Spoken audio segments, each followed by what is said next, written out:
할렐루야. 분주하고 바쁜 삶을 살아가는 우리들에게 크고 놀라운 은혜를 베푸시는 하나님 우리 아버지께 찬양과 경배를 드립니다. 우리 교회를 세우시고 붙들어 주시고 인도하시는 아버지 하나님은 찬양 받으시기에 합당하십니다. 우리 교회는 지난 한 주간 정말 많은 일들로 인해서 즐겁고 행복했습니다. 주일 오후 우리 교회가 섬기고 기도하는 일신여자 중고등학교 선교기념관에서 함께 모여 운동회와 야외 예배로 행복한 시간을 보낼 수 있어서 너무 좋았습니다. 생기발랄한 우리 남선교 회원들의 헌신과 섬김으로 매우 즐거운 시간을 보낼 수 있어서 매우 감사했습니다. 화요일에는 은퇴 목회자들을 섬길 수 있어서 감사했습니다. 달려갈 길을 마치고 우리 후배들에게 그 사역을 맡기고 은퇴하셔서 교회와 성도들을 기도로 섬기시는 은퇴하신 목사님 또 사모님들 섬기다가 하루가 지나갔습니다. 권사님들이 잘 섬겨주셔서 제가 인사를 많이 받았습니다. 참 감사합니다. 수요일은 마침 그날이 스승의 날이어서 목회자들이 구역 인도자와 교사들 앞에서 스승의 노래를 제창을 했습니다.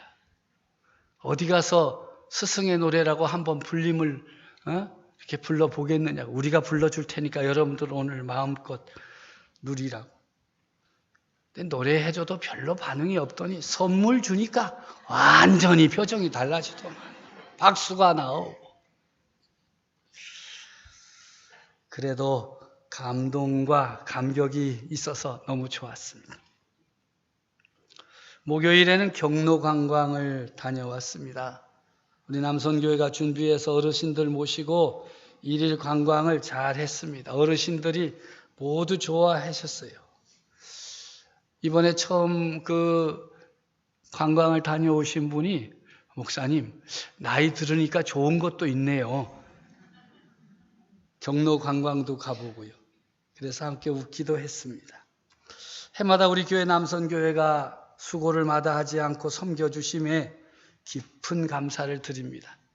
이런 자발적인 섬김과 사랑으로 연결되는 것들이 우리 교회를 교회되게 하는 것입니다. 이런 모든 행사 가운데서도 제자훈련 성경 공부반은 빈틈없이 진행할 수 있어서 너무 좋았습니다. 자랑스러웠습니다. 제가 나가서 우리 동료 목회자들에게 우리 지난주에 야외 예배 드렸다. 그래요? 그런데 그거 끝나고 성경 공부했다? 헐. 주일 야외 예배 후에 일신학교 법인 사무실에서 성경 공부를 하면서 4주차 공부가 지난 주간 시작되어졌습니다. 하나님의 말씀을 배울 때에는 눈물이 있어야 하고 땀이 있어야 됩니다. 또 희생이 있어야 그 말씀의 능력이 우리의 삶 가운데 나타날 수 있다는 말씀처럼 여러 가지 어려운 상황 속에서도 하나님의 말씀을 공부하려고 힘쓰는 성도들이 있어서 참 좋은 한 주간이었습니다. 이렇게 좋은 우리 교회가 더욱 힘써야 할 일이 있습니다. 그것은 바로 성령님, 보혜사 성령님을 사모하는 일입니다. 성령 강림 주일이 이제 3주간 남았습니다. 3주간 모든 성도들이 기회로 삼아서 성령님을 사모하고 보혜사 성령으로 충만하게 되어서 그리스도인의 삶을 온전히 살아내는 능력 있는 성도들이 되어지기를 간절히 바랍니다. 일부 예배 때 물어봤더니 전혀 모르시더라고요. 여러분 BTS를 아시죠? 사전에도 나왔더라고요. 방탄소년단. 이 방탄소년단의 팬들은 우리 한국보다 전 세계 각지에 있는 팬들이 엄청나게 많다는 거예요. 지난번 뉴욕에서 방탄소년단들이 딱 2곡 했는데 막 그거 보려고 며칠 전부터 노숙하고 줄 서서 기다리고 미쳤어. 내가 볼 땐 미친 거야. 대단해. 그들이 BTS를 사모하는 마음은 말이죠, 엄청난 거예요. 그냥 알려 그래요. 이 방탄소년단이 어디서 왔는지, 어느 나라 말을 하는지, 어디에서 사는지 너무 알고 싶어 하는 거예요. 그래서 한국어가 이 BTS 때문에 전 세계적인 언어가 됐다는 거예요. 오빠 사랑해를 영어로 OOBBA, 그래서 오빠 이렇게 만들어가지고 한국말을 영어로 한다니까. 우리 말도 하지요. 또 우리 역사도 알고 싶어요. 우리는 어제 5.18 지났지만 지나나 보다. 그런데 이 방탄소년단이 063 5.18 눌러라 그래서 5.18이 뭐냐? 그래서 한국 역사를 공부하기 시작하고 그 팬들이 광주를 찾아와서 여기가 거기구나. 미쳤어요. 그런데 미쳤다는 것이 아름답다는 거예요. 정말 빠졌다 그 말이에요. 거기에 혹 빠져버렸어요. 나는 아직 그들의 가사 한 줄도 못 외우는데 그 친구들은 한국어로 떼창을 한다잖아요. 외국인들이. 왜 그렇게 했어요? 그만큼 전 세계적으로 유명한 그룹이고 또 그들이 부르는 노래에 감동을 받고 표현이 다 안 돼요. 그래서 그들을 더 알아가는 거예요. 사모하면은요, 알아가게 돼 있어요. 알면 행복해질 수 있습니다. 우리가 5월을 가정의 달이라고 하는데요. 가정은 행복해야 됩니까? 불행해야 됩니까? 덤덤해야 됩니까? 그냥입니까? 답은 딱 정해져 있어. 가정은 어떻게 해야 돼요? 행복해야 돼. 행복하려면 어떻게 해야 된다고요? 부부가 서로를 잘 알아야 돼. 여러분 서로 잘 아시죠? 잘 아는 것 같은데 모르죠? 남편은 아내를 아는데 어느 정도 아는가 하면 집에서 일하는 사람 정도로 알아. 애 키우고. 또 아내는 남편을 아는데 어느 정도 알아요? 돈 벌어오는 사람. 이러니까 서로를 모르잖아요. 서로를 모르니까 행복하지가 않아요. 교회 올 때는 어쩔 수 없이 둘이 같이 와. 근데 집에 가면 남의 편, 여자 편 이래가지고 다 서로 참견하지 않기, 건드리지 않기, 시비 걸지 않기, 그냥 사는 것.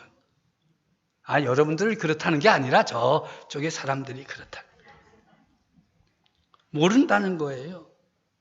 상대방이 누구인가를 잘 파악하려고 힘쓰는 것이 가정을 행복하게 세우는 첫걸음이에요. 우리는 다 끝났어요. 끝나기 뭘 끝나. 사는 동안은 끝난 게 아니에요. 끝나도 끝난 게 아닙니다. 더 알아가십시오. 자녀를 알아가고 부모를 더 알아가고 또 엄마를 알아가고 그렇죠? 아내를 알아가고 남편을 알아가십시오. 알면 알수록 행복해지는 것입니다. 이것은 신앙생활에서도 마찬가지입니다. 어떻게 하면 의미 있고 행복한 신앙생활을 할 수 있는가? 먼저는 우리가 믿는 하나님이 누구신지 잘 알아야 됩니다. 하나님을 알아야 됩니다. 오늘 이 시대도 교회를 수십 년 다녔지만 신앙생활을 한다고 하지만 발전이 없는 사람들 살펴보면 그 마음 안에 하나님이 누구신지 전혀 모르는 사람이 많이 있어요. 그저 과거에 믿었던 신을 이름만 바꾸어서 믿고 있는 거예요. 자기 생각대로 남이 말한 대로 그냥 믿는 거예요. 이런 모습으로는 아무리 신앙생활을 오래 한다 해도 그 믿음이 결코 자라나지 않습니다. 올바른 신앙생활을 하기 원한다면, 의미 있는 신앙생활을 원한다면 먼저 우리는 우리가 믿는 하나님이 누구이신지 정확하게 알아야 합니다. 특별히 성령 하나님을 정확하게 알아야 합니다. 예수님은 마지막 다락방 설교에서 성령에 대해 가르칩니다. 한국 교회는 성령에 대한 오해가 너무나 많아요. 성령님 부르고 성령의 불을 달라고 간구하고 성령 하나님을 찬양합니다. 그런데 막상 성령 하나님이 누구신지 모릅니다. 그러니까 신앙에 혼돈이 있을 수밖에 없는 것이죠. 우리는 하나님의 말씀인 성경을 통해서 성령 하나님을 올바르게 알아가야 합니다. 예수님께서 신앙생활의 성패를 좌우하는 성령님에 대해서, 보혜사 성령에 대해서 가르치시는데 제자들의 마음은 다른 데 가 있어요.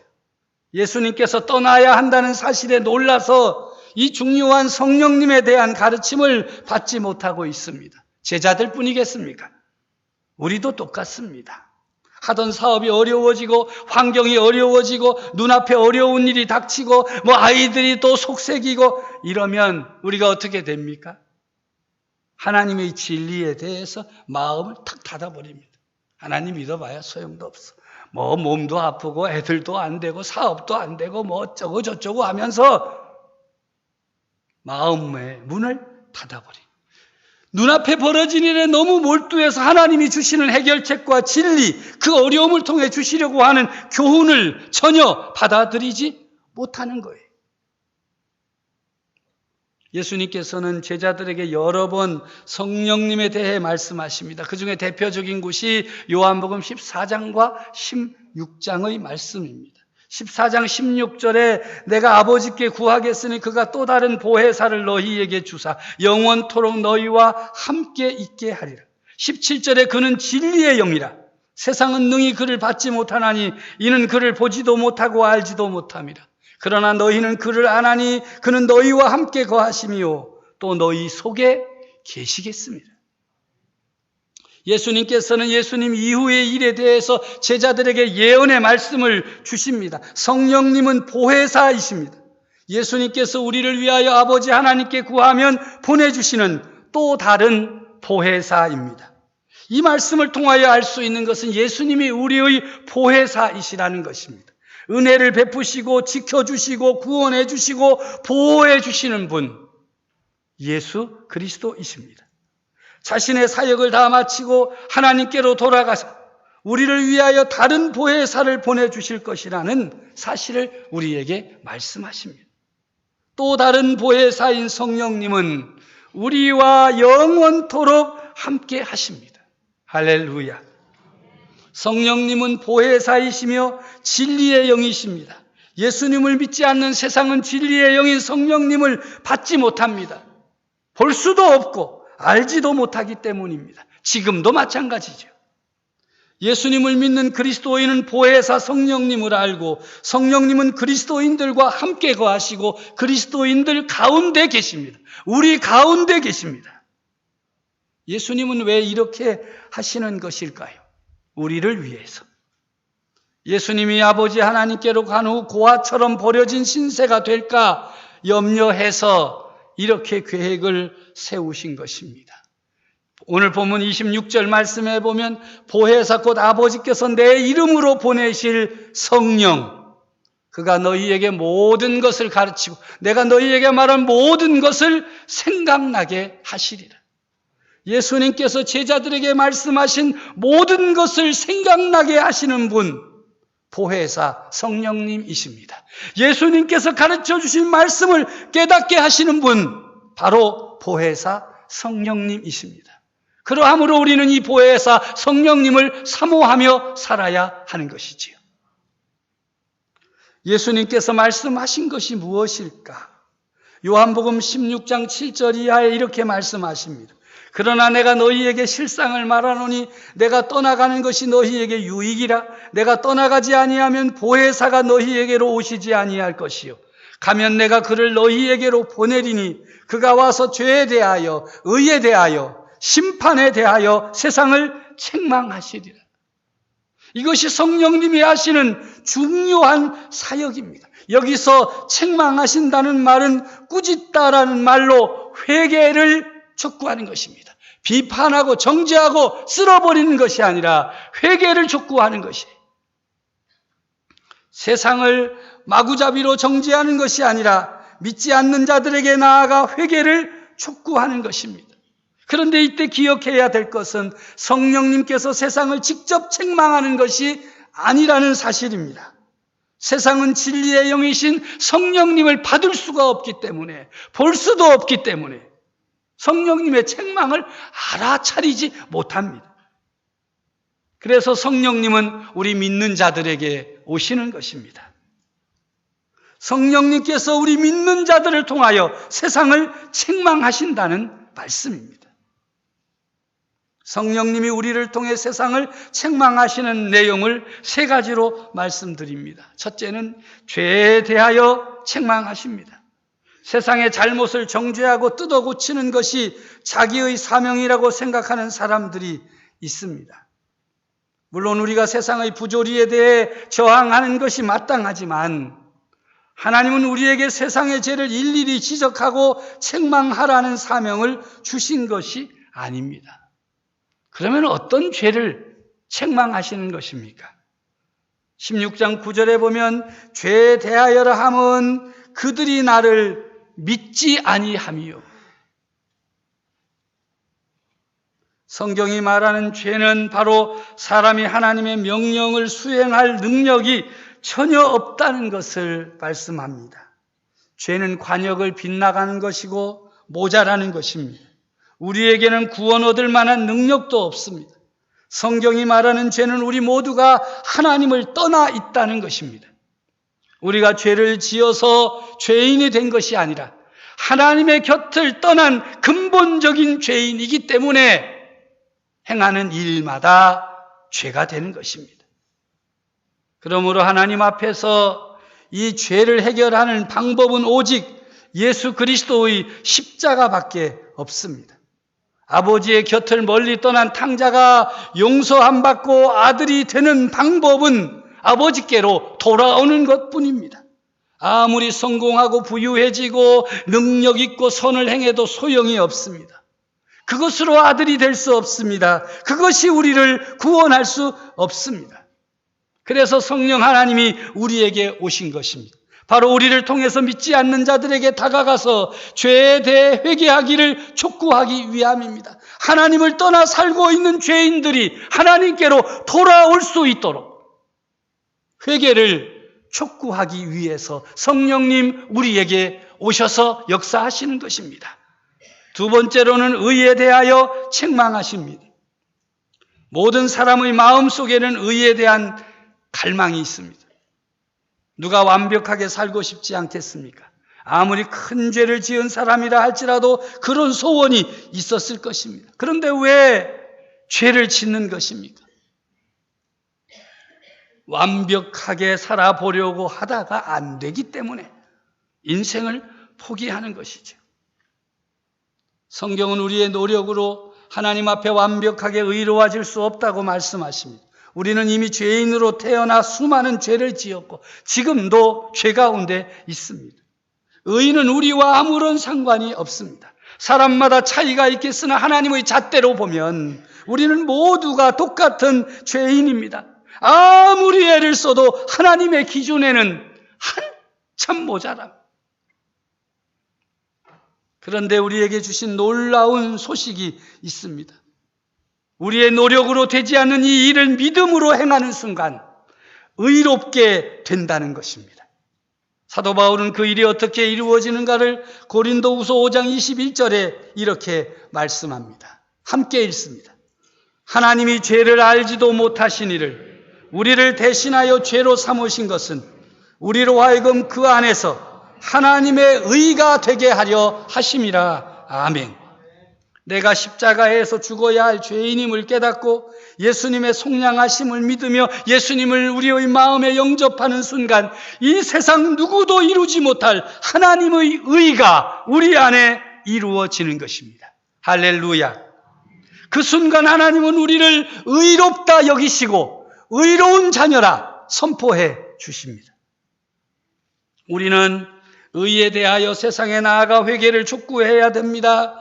도를 닦거나 선행을 실천해도 소용없음을 전해야 합니다. 오직 한 길, 능력의 하나님이 예비하신 십자가를 통한 완벽한 의로 돌아오라는 촉구하는 그 일을 위해 성령 하나님께서 우리에게 오셔서 역사하고 계십니다. 셋째로 심판에 대해서 책망하십니다. 본문 11절에 보면 심판에 대하여라 하면 이 세상 임금이 심판을 받았습니다. 이 세상 임금이 심판을 받았다면 세상 사람들도 다 심판을 받은 것입니다. 심판을 피할 사람이 아무도 없다는 말씀이지요. 심판에는 확실하고 분명한 기준이 있어야 합니다. 예수님께서 말씀하신 심판의 기준이 무엇입니까? 십자가입니다. 십자가에서 다 판가름이 납니다. 아무리 선한 행실을 해도 예수 그리스도의 십자가 구속의 은혜를 받아들이지 아니하면 심판대 앞에 서야 하고 죄의 삭인 사망이 선고될 수밖에 없습니다. 우리는 세상에 나아가 이 엄중한 하나님의 뜻, 심판을 전해야 합니다. 세상에 나아가 불신자들에게 회개를 촉구해야 하는 것입니다. 그것이 바로 예수님께서 보혜사 성령님을 우리에게 보내시는 이유인 것입니다. 어떻게 이 일을 우리가 감당할 수 있습니까? 성령님께서 우리에게 임하시는 가장 큰 목적 중에 하나는 우리를 변화시키는 것입니다. 우리는 모두 변화를 원합니다. 이 세상에 변화되고 싶지 않는 사람이 어디 있겠습니까? 더 좋은 배우자가 되고 싶고 하나님 앞에 완벽한 믿음의 사람이 되고 싶고 이웃을 사랑으로 품는 자가 되고 싶고 세상 가운데 능력 있는 자로 변화되고 싶은 마음이 우리 모두에게 다 있습니다. 이런 우리를 향해서 하나님 놀라운 말씀을 선포하십니다. 우리의 변화를 위해서 성령 하나님을 우리에게 보내시겠다는 것입니다. 성령님은 우리를 어떻게 변화시키십니까? 갑자기 기분이 좋아지고 갑자기 마음이 뜨거워지고 춤을 추게 하고 이상한 언어로 방언을 말하게 하는 그런 변화를 생각하고 계시지는 않습니까? 성령님께서 우리에게 오셔서 주시는 가장 강력한 변화는 예수 그리스도의 말씀을 들을 때 깨닫게 하시고 예수 그리스도의 말씀을 들을 때 기억나게 하시고 예수 그리스도의 말씀을 들을 때 감동과 감격 속에 빠져가게 하는 것입니다. 우리의 완악한 심령으로는 하나님의 말씀이 임한들 아무런 의미가 없습니다.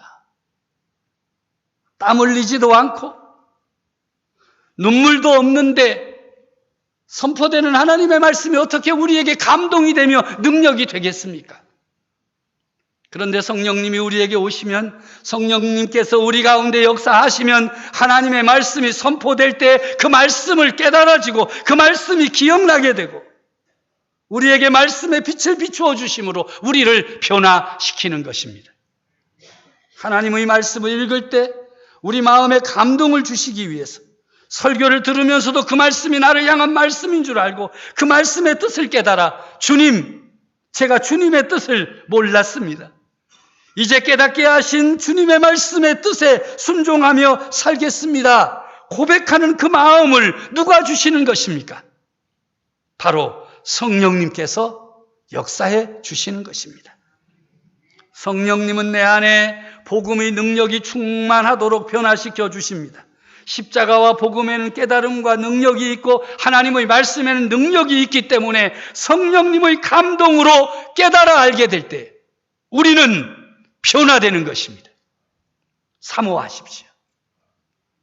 간절하게 보혜사 성령님이 내 안에 임하기를 사모하고 내 안에 임하신 성령님께서 우리가 말씀을 읽고 묵상할 때 말씀을 암송할 때에 성령의 능력으로 우리에게 감화 감동 깨달음을 주셔서 그 말씀 앞에 무릎을 꿇고 주님 내가 이 말씀을 따라 살기를 원하오니 나를 변화시켜 주시옵소서. 사모하며 간구할 때에 하나님 약속하신 대로 우리에게 놀라운 은혜와 감동과 감격과 변화로 가득한 삶을 허락해 주실 것입니다.